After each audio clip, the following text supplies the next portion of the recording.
Всем привет и добро пожаловать на долгожданное вами видео про операцию и послеоперационный период.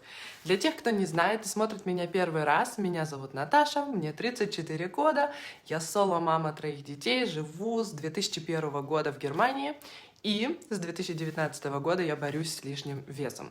18 октября этого года, то есть чуть больше месяца назад, я сделала операцию по уменьшению желудка в целях похудения. Кому интересна тема белковой диеты перед операцией или как я вообще пришла к лишнему весу, можете посмотреть отдельное видео на эту тему. Ссылку я прикреплю в описании под этим видео. Для начала я хотела бы ответить на один ваш вопрос. Многие мне его задавали.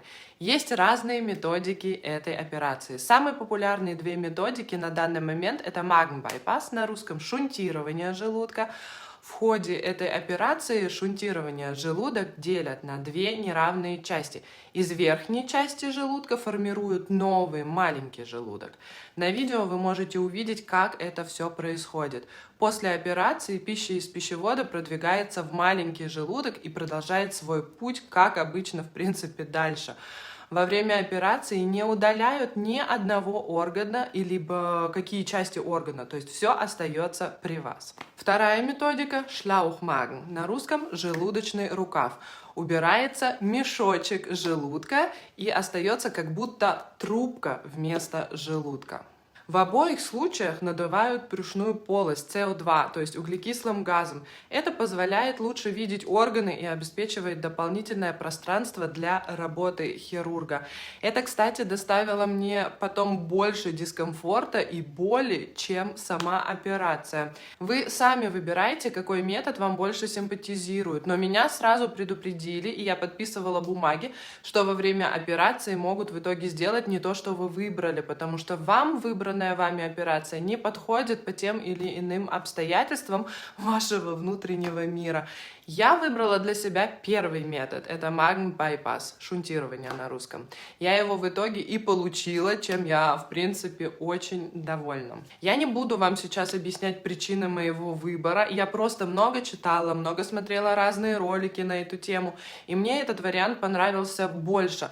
Одной из главных причин было то, что первый вариант можно вернуть обратно, то есть ненужная часть желудка живет и процветает в вас дальше.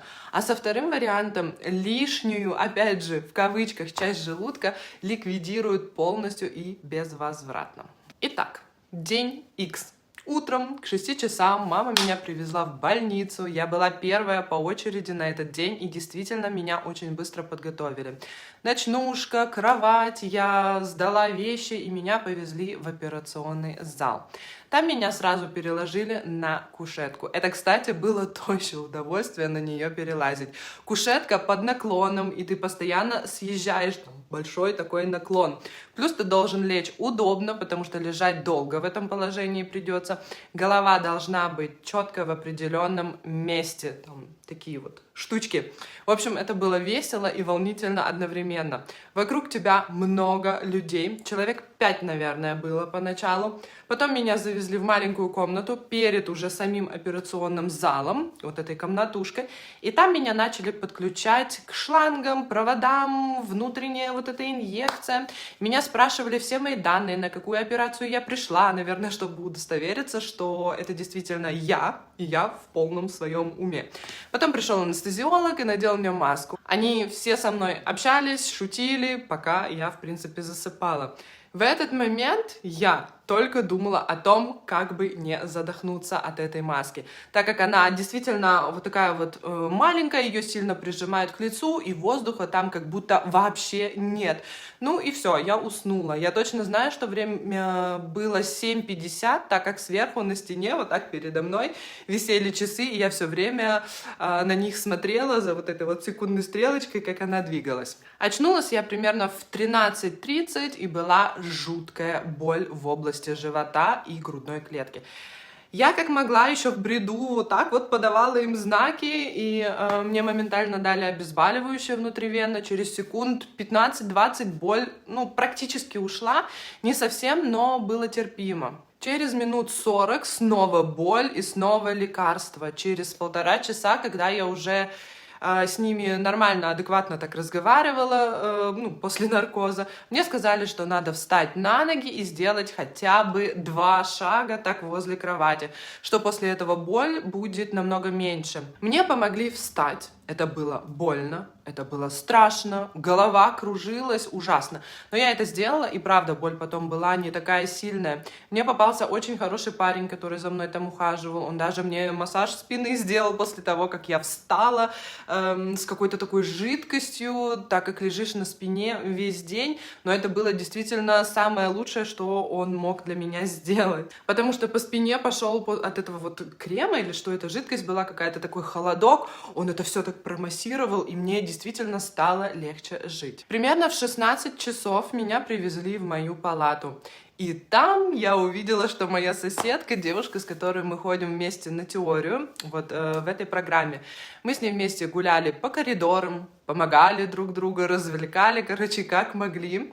Но и одновременно мы как-то одновременно спали, мы одновременно как-то каждый свой смотрел фильм. То есть тандем у нас был просто на ура. Первый раз можно было встать с кровати в туалет только с медперсоналом. Вставать можно только боком, без напряга на живот. В первый же день вечером я начала ходить по коридорам. Это было самое лучшее, что я могла для себя сделать. Чем быстрее и больше вы двигаетесь, тем лучше для вас. Да, кружится голова, да, больно, но с каждым разом все действительно проще и проще.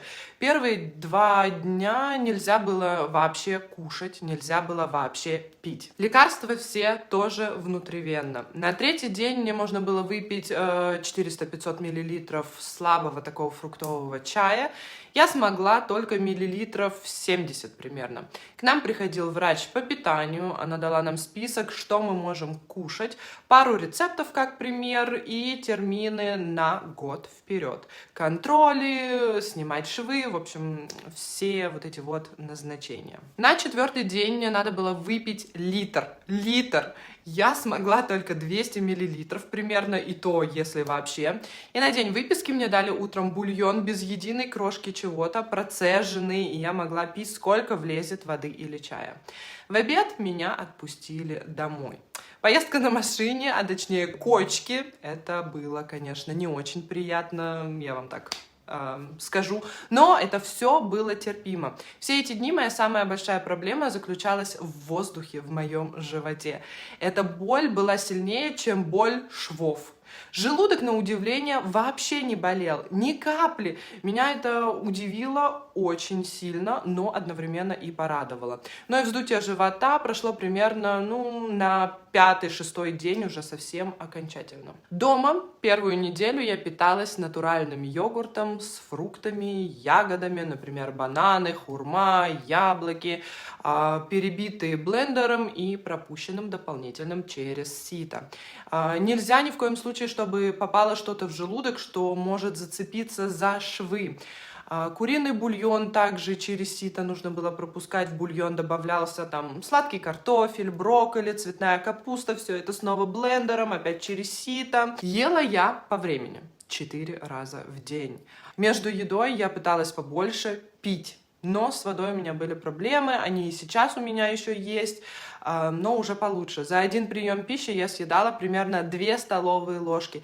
Эти 2 столовые ложки я растягивала минут на 20-30, то есть только длится прием пищи. К этому вы должны быть обязательно готовы, если вы хотите тоже делать такую операцию. И после каждого облизывания вот этой ложечки я ждала и чувствовала свой новый желудок. Хватит или можно, допустим, еще раз ложку с этим йогуртом облизнуть. А 2-ю неделю я уже пробовала картошку пюре, но такую прям жидкую, и то, что было на 1-ю неделю, только уже в более густом виде. Через 2 недели мне сняли швы, и я могла пробовать кушать все. Ура! Слава богу, меня ни разу не вырвало, я не переедала, и у меня не было проблем каких-то со швами, например. Я делала все четко, как мне говорили и учили. Меня тошнило 2 раза, когда я пробовала что-то сладкое, и это у меня присутствует по сей день. Когда я поем что-то с сахаром, какой-то тортик там, где действительно много сахара, то меня начинает немножко подташнивать, присутствует какая-то тяжесть, но это буквально минут на 15-20, и потом это все проходит. Это вот на самом деле единственная такая вот особенность, что у меня поменялось. Все остальное я ем как и прежде. Сейчас я кушаю действительно все подряд. Я была уже на 2 днях рождениях и ела, в принципе, то же самое, что ели все остальные. Единственное, действительно, вот такие маленькие порции. Я выбираю то, что я хочу больше всего, и у меня получается попробовать там по 1 вилочке или ложечке, и все, я сыта. Для меня это еще, конечно, непривычно. Я часто накладываю себе порции и не доедаю, но я уверена, что со временем я привыкну и смогу уже рассчитывать свои, так скажем, возможности. Напитки без газов. Это очень важно. Алкоголь тоже нельзя, но я никогда не пила, и для меня это вообще не проблема. Когда-нибудь вы сможете, конечно, выпить алкоголь, но опьянение наступает, максимально быстро. Во влогах я уже рассказывала и показывала, что после операции нужно каждый день пить медикаменты. Да, это такой небольшой есть минус, но со временем их будет становиться меньше. Утром защита для желудка, и в течение дня кальций, мультивитамин и защита для желчного пузыря, чтобы там не образовались камни. А также каждые 3 месяца укол B12, который я хожу к своему домашнему врачу. У меня дома лежат эти ампулы, я к ней прихожу с ампулой, и она мне вкалывает. Примерно через полгода после операции можно будет убрать пару медикаментов, но это действительно все индивидуально. Это будут решать врачи по анализам крови. Надеюсь, что будет все нормально, и действительно мне немножко это снизят, потому что на данный момент 4 медикамента в день. Это много, но, в принципе, как я уже сказала, мне это не составляет никакого труда. Было такое, что я забывала, наверное, раза 2 выпить 1 таблетку там в день. Поэтому, в принципе, я думаю, в этом ничего страшного нет. И давайте я вам расскажу о своих достижениях в весе. Я думаю, это вас интересует еще больше, чем все остальное, что я вам здесь рассказываю. Перед белковой диетой я весила 126,4 килограмма. Это мой самый большой вес, и от него я буду всегда считать, сколько я скинула в общем. На операцию я пошла с весом 123,4. На 2-й день после операции я была 125,2. Это была отечность, воздух, в общем, все вот это вот после операции. И сейчас, когда прошло чуть больше месяца после операции, мой вес 112 килограмм. За месяц я смогла скинуть 13 килограмм за месяц.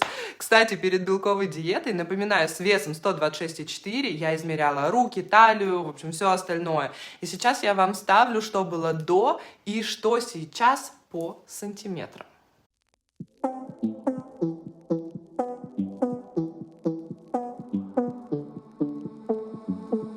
Я, кстати, очень хорошо замечаю разницу по одежде. Многие вещи на мне уже висят, и это меня очень радует. Я наконец-то вижу результат и ни разу не пожалела, что сделала этот шаг. Еще я хотела бы ответить на ваши вопросы. Вопрос первый. Меняется ли вкус? Нам говорили, что такое может быть, но я такого у себя не замечаю, и с кем я общаюсь, кто сделал недавно эту операцию, там месяц назад, 2 или полгода назад, у них такого в принципе тоже нет. Единственное, я напомню, что я говорила, на меня немножко как-то странно влияет сладкое, но я думаю, что в принципе, или надеюсь, по крайней мере, что со временем это немножко утихомирится, потому что все-таки совсем от сладкого я бы не хотела отказываться. Я очень люблю сладкое. Второй вопрос. Почему перед операцией надо делать белковую диету? На этот вопрос я рассказывала в видео про белковую диету, которая опять же будет в описании под видео.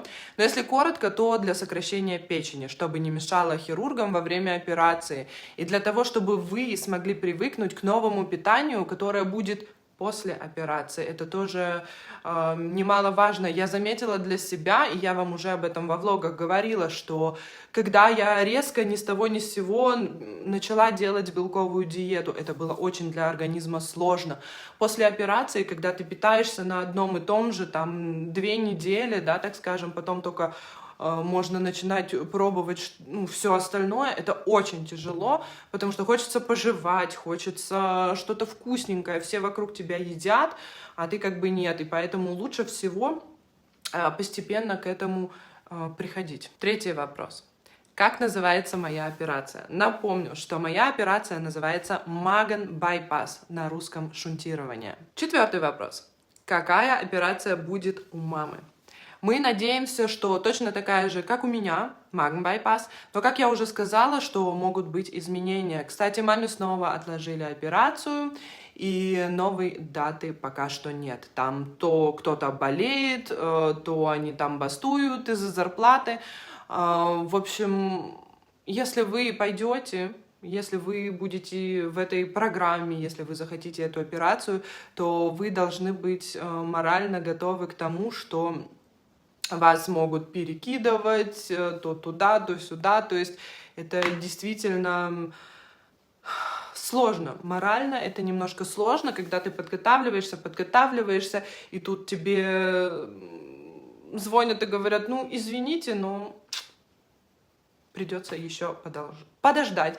Я сама через это прошла, поэтому я знаю, о чем я говорю, но слава богу, что меня отложили только один раз, у мамы это уже 4 раза. Также я хотела бы сказать всем огромнейшее спасибо, кто меня поддерживал, кто за меня переживал.